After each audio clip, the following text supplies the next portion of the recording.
So if I was giving someone advice about where to visit in Marion County, the first place I would send them would be to Prickets Fort. So if you go to Prickets Fort, they have established the civilian refuge fort. It's a copy of the civilian refuge fort. And I tell people it wasn't a military fort. It was a place where people forted up when there were problems with the natives who used this area as their hunting ground. Prickets Fort is one of two forts here in the state of West Virginia. It was built in 1976. It was built on the land of Jacob Prickett. People come out and experience costumed interpreters dating to the time period. They get to see period crafts, pay a small nominal fee to try their hand at, let's say, blacksmithing or weaving. So you can see how people lived. They had to make their own clothing, they had to grow their own food, they had to keep their animals, and that's one of the things they talk about at Prickets Fort. They demonstrate that history. Well, the Marion County Genealogy Club is one of the best clubs in the state. What it amounts to is we do research. Some of the very first settlers for this area of Marion County, quite a few of them are Revolutionary soldiers. We have a listing right here that names all the Revolutionary soldiers that are buried in this county. I feel very proud to be able to share and be able to work with individuals and have them know more about their ancestry. It gives us connections to who we were. It tells us a little bit about who we are. And I think we all need to feel good about that.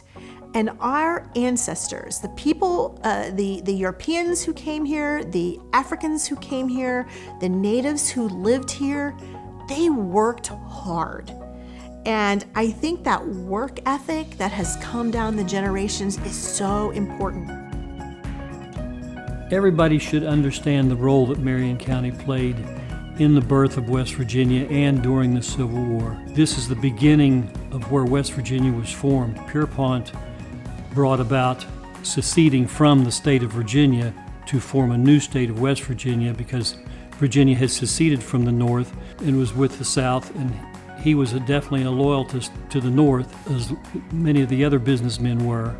So they ran off to Wheeling and formed this convention and basically stole West Virginia from Virginia when they were still trying to figure out how to keep the state intact.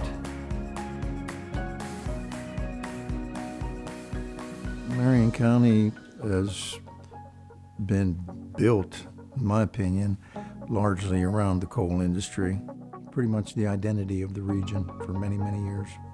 The nation during the Industrial Revolution was built on the back of the West Virginia coal miner.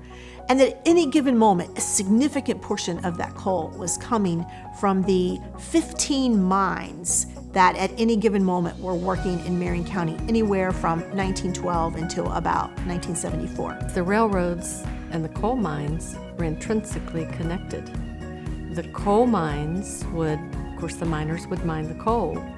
And if you can't transport the coal, then why mine the coal?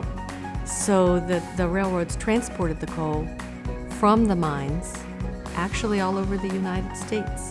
I don't think anybody has any idea that if it wasn't for the coal in West Virginia, that there would have been no steel. And without steel, there would have been no skyscrapers in New York City or Chicago or Philadelphia. And if it hadn't been for West Virginia, there wouldn't have been the Industrial Revolution in this country that there was.